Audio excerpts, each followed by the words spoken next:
Good evening. Tonight we're reading Sense and Sensibility by Jane Austen. Chapter 45. Elinor, for some time after he left her, for some time even after the sound of his carriage had died away, remained too much oppressed by a crowd of ideas, widely differing in themselves, but of which sadness was the general result, to think even of her sister.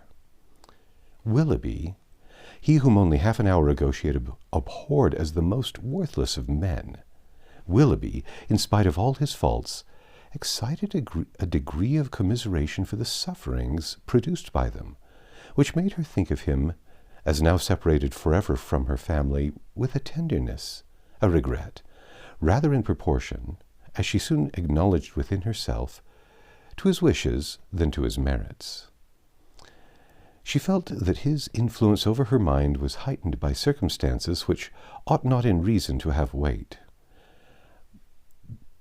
By that person of uncommon attraction, that open, affectionate, and lively manner which it was no merit to possess, and by that still ardent love for Marianne which it was not even innocent to indulge.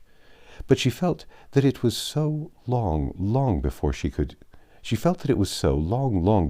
feel his influence less. When at last she returned to the unconscious Marianne, she found her just awakening, refreshed by so long and sweet a sleep to the extent of her hopes. Elinor's heart was full. The past, the present, the future, Willoughby's visit, Marianne's safety, and her mother's expected arrival threw her altogether into an agitation of spirits which kept off every indication of fatigue, and made her only fearful of betraying herself to her sister. Short was the time, however, in which that fear could affect her, for within half an hour after Willoughby's leaving the house, she was again called downstairs by the sound of another carriage. Eager to save her mother from every unnecessary moment's horrible suspense, she ran immediately into the hall, and reached the outward door just in time to receive and support her as she entered it. Mrs. Dashwood, whose terror as they drew near the house had produced almost the conviction of Marianne's being no more, had no voice to inquire after her, no voice even for Elinor, but she, waiting neither for salutation nor inquiry, instantly gave the joyful relief, and her mother, catching it with all her usual warmth, was in a moment as much overcome by her happiness as she had been before by her fears. She was supported into the drawing-room between her daughter and her friend, and there, shedding tears of joy, though still unable to speak, embraced Elinor again and again, turning from her at intervals to press Colonel Brandon's hand, with a look which spoke at once her gratitude and her conviction of his sharing with herself in the bliss of the moment. He shared it, however, in a silence even greater than her own. As soon as Mrs. Dashwood had recovered herself, to see Marianne was her first desire, and in 2 minutes she was with her beloved child, rendered dearer to her than ever by absence, unhappiness, and danger. Elinor's delight, as she saw what each felt in the meeting, was only checked by an apprehension of its robbing Marianne of further sleep. But Mrs. Dashwood could be calm, could even be prudent, when the life of a child was at stake, and Marianne, satisfied in knowing her mother was near her, and conscious of being too weak for conversation, submitted readily to the silence and quiet prescribed by every nurse around her. Mrs. Dashwood would sit up with her all night, and Elinor, in compliance with her mother's entreaty, went to bed. But the rest, which one night entirely sleepless, and many hours of the most wearying anxiety seemed to make requisite, was kept off by irritation of spirits. Willoughby, poor Willoughby, as she now allowed herself to call him, was constantly in her thoughts, and she would not but have heard his vindication for the world, and now blamed, now acquitted herself for having judged him so harshly before. But her promise of relating it to her sister was invariably painful. She dreaded the performance of it, dreaded what its effect on Marianne might be, doubted whether after such an explanation she could ever be happy with another, and for a moment wished Willoughby a widower. Then, remembering Colonel Brandon, reproved herself, felt that to his suffering and his constancy, far more than to his rivals, the reward of her sister was due, and wished anything rather than Mrs. Willoughby's death. The shock of Colonel Brandon's errand at Barton had been much softened to Mrs. Dashwood by her own previous alarm, for so great was her uneasiness about Marianne that she had already determined to set out for Cleveland on that very day without waiting for any further intelligence, and had so far settled her journey before its arrival that the Careys were then expected every moment to fetch Margaret away, as her mother was unwilling to take her where there might be infection. Marianne continued to mend every day, and the brilliant cheerfulness of Mrs. Dashwood's looks and spirits proved her to be, as she repeatedly declared herself, one of the happiest women in the world. Elinor could not hear the declaration, nor witness its proofs, without sometimes wondering whether her mother ever recollected Edward. But Mrs. Dashwood, trusting to the temperate account of her own disappointment which Elinor had sent her, was led away by the exuberance of her joy to think only of what would increase it. Marianne was restored to her from a danger in which, as she now began to feel, her own mistaken judgment in encouraging the unfortunate attachment to Willoughby had contributed to place her. And in her recovery she had yet another source of joy unthought of by Elinor. It was thus imparted to her as soon as any opportunity of private conversation between them occurred.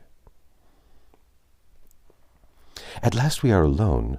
My Elinor, you do not yet know all my happiness. Colonel Brandon loves Marianne. He has told me so himself." Her daughter, feeling by turns both pleased and pained, surprised and not surprised, was all silent attention. "You are never like me, dear Elinor, or I would wonder at your composure. Now, had I sat down to wish for any possible good to my family, I should have fixed on Colonel Brandon's marrying one of you as the object most desirable, and I believe Marianne will be the most happy with him of the two." Elinor was half inclined to ask her reason for thinking so, because satisfied that none founded on an impartial consideration of their age, characters, or feelings could be given. But her mother must always be carried away by her imagination on any interesting subject, and therefore, instead of an inquiry, she passed it off with a smile. "He opened his whole heart to me yesterday as we travelled. It came out quite unawares, quite undesignedly. I, you may well believe, could talk of nothing but my child. He could not conceal his distress. I saw that it equalled my own, and he, perhaps, thinking that mere friendship, as the world goes now, would not justify so warm a sympathy, or rather not thinking at all, I suppose, giving way to irresistible feelings, made me acquainted with his earnest, tender, constant affection for Marianne. He has loved her, my Elinor, ever since the first moment of seeing her." Here, however, Elinor perceived, not the language, not the professions of Colonel Brandon, but the natural embellishments of her mother's active fancy, which fashioned everything delightful to her as it chose. His regard for her, infinitely surpassing anything that Willoughby ever felt or feigned, as much more warm, as much more sincere or constant, whichever we are to call it, has subsisted through all the knowledge of dear Marianne's unhappy prepossession for that worthless young man, and without selfishness, without encouraging a hope. Could he have seen her happy with another? Such a noble mind, such openness, such sincerity. No one can be deceived in him. "Colonel Brandon's character," said Elinor, as an excellent man, is well established." "I know it is," replied her mother seriously, "or after such a warning I should be the last to encourage such affection, or even to be pleased by it. But his coming for me as he did, with such active, such ready friendship, is enough to prove him one of the worthiest of men." "His character, however," answered Elinor, does not rest on one act of kindness, to which his affection for Marianne, were humanity out of the case, would have prompted him. To Mrs. Jennings, to the Middletons, he has been long and intimately known. They equally love and respect him, and even my knowledge of him, though lately acquired, is very considerable, and so highly do I value and esteem him, that if Marianne can be happy with him, I shall be as ready as yourself to think our connection the greatest blessing to us in the world. What answer did you give him? Did you allow him to hope? Oh, my love, I could not then talk of hope to him or to myself. Marianne might at that moment be dying, but he did not ask for hope or encouragement. His was an involuntary confidence, and irrepressible effusion to soothe a friend, not an application to a parent. Yet after a time I did say, for at first I was quite overcome, that if she lived, as I trusted she might, my greatest happiness would lie in promoting their marriage. And since our arrival, since our delightful security, I have repeated it to him more fully, have given him every encouragement in my power. Time, a very little time, I tell him, will do everything. Marianne's heart is not to be wasted forever on such a man as Willoughby. His own merits must soon secure it. To judge from the Colonel's spirits, however, you have not yet made him equally sanguine.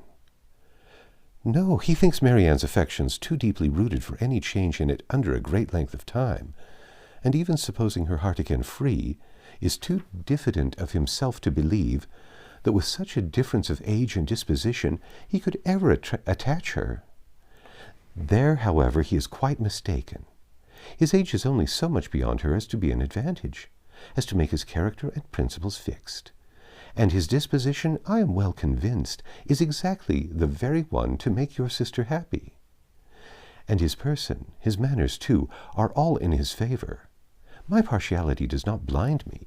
He certainly is not so handsome as Willoughby, but at the same time there is something much more pleasing in his countenance. There was always something, if you remember, in Willoughby's eyes at times, which I did not like. Eleanor could not remember it, but her mother, without waiting for her assent, continued. And his manners, the Colonel's manners, are not only more pleasing to me than Willoughby's ever were, but they are of a kind I well know to be more solidly attaching to Marianne. Their gentleness, their genuine attention to other people, and their manly, unstudied simplicity is much more accordant with her real disposition than the liveliness, often artificial and ill-timed, of the other. I am very sure myself that had Willoughby turned out as really amiable as he has proved himself the contrary, Marianne would yet never have been so happy with him as she will be with Colonel Brandon. She paused. Her daughter could not quite agree with her, but her dissent was not heard, and therefore gave no offense. At Delaford she will be within an easy distance of me, added Mrs. Dashwood, even if I remain at Barton, and in all probability, for I hear it is a large village. Indeed, there certainly must be some small house or cottage close by that would suit us quite as well as our present situation. Poor Eleanor! Here was a new scheme for getting her to Delaford, but her spirit was stubborn. His fortune, too, for at my time of life, you know, everybody cares about that, and though I neither know nor desire to know what it really is, I am sure it must be a good one. Here they were interrupted by the entrance of a third person, and Eleanor withdrew to think it all over in private, to wish success to her friend, and yet, in wishing it, to feel a pang for Willoughby. That's the end of chapter 45. Come back tomorrow and we'll read chapter 46.